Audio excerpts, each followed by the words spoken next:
നമസ്കാരം, സിറ്റി ന്യൂസിലേക്ക് സ്വാഗതം. കൈതപ്രത്ത് ഓട്ടോ ഡ്രൈവർ വെടിയേറ്റ് മരിച്ച സംഭവത്തിൽ ഭാര്യ അറസ്റ്റിൽ. മരിച്ച കെ രാധാകൃഷ്ണന്റെ ഭാര്യ മാതമംഗലം സ്വദേശിനി മിനി നമ്പ്യാരാണ് അറസ്റ്റിലായത്. ഒന്നാം പ്രതി സന്തോഷുമായി ഭർത്താവ് രാധാകൃഷ്ണനെ കൊല്ലാൻ മിനി ഗൂഢാലോചന നടത്തിയെന്ന ആരോപണത്തിലാണ് കഴിഞ്ഞ ദിവസം മിനിയെ പരിയാരം പോലീസ് അറസ്റ്റ് ചെയ്തത്. മിനി BJP മുൻ ജില്ലാ കമ്മിറ്റി അംഗം കൂടിയാണ്. കേസിലെ മൂന്നാം പ്രതിയാണ് മിനി. 2025 മാർച്ച് 20-നാണ് കൊലപാതകം നടന്നത്.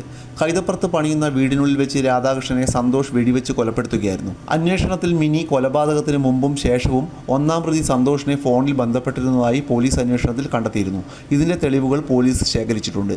മിനി നമ്പ്യാരും സന്തോഷും നേരത്തെ സുഹൃത്തുക്കളായിരുന്നുവെന്നും മിനിയുടെ ഭർത്താവ് രാധാകൃഷ്ണനുമായി സന്തോഷിന് വ്യക്തിപരമായി പ്രശ്നങ്ങൾ ഉണ്ടായിരുന്നതായും പോലീസ് കണ്ടെത്തിയിട്ടുണ്ട്. നേരത്തെ തയ്യാറാക്കിയ ഗൂഢാലോചനയുടെ ഭാഗമായാണ് പ്രതികൾ രാധാകൃഷ്ണനെ കാത്തിരുന്ന് വകവരുത്തിയതെന്നും അന്വേഷണത്തിൽ വ്യക്തമായി. രാധാകൃഷ്ണനെ കൊലപ്പെടുത്തുന്നതിന് മുമ്പ് സന്തോഷ് എയർഗണ്ണുമായി നിൽക്കുന്ന ചിത്രം തൻ്റെ ഫേസ്ബുക്കിൽ പോസ്റ്റ് ചെയ്തിരുന്നു.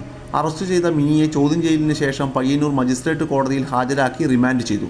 കേസിൽ മിനിയുടെ സുഹൃത്ത് സന്തോഷിനെയും തോക്ക് നൽകിയ സജോ ജോസഫിനെയും പോലീസ് അറസ്റ്റ് ചെയ്തിരുന്നു.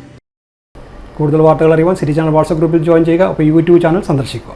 വാർത്തയുടെ അവസാനിക്കുന്നില്ല. മറ്റൊരു വാർത്തയുമായി വീണ്ടും കാണാം. നമസ്കാരം.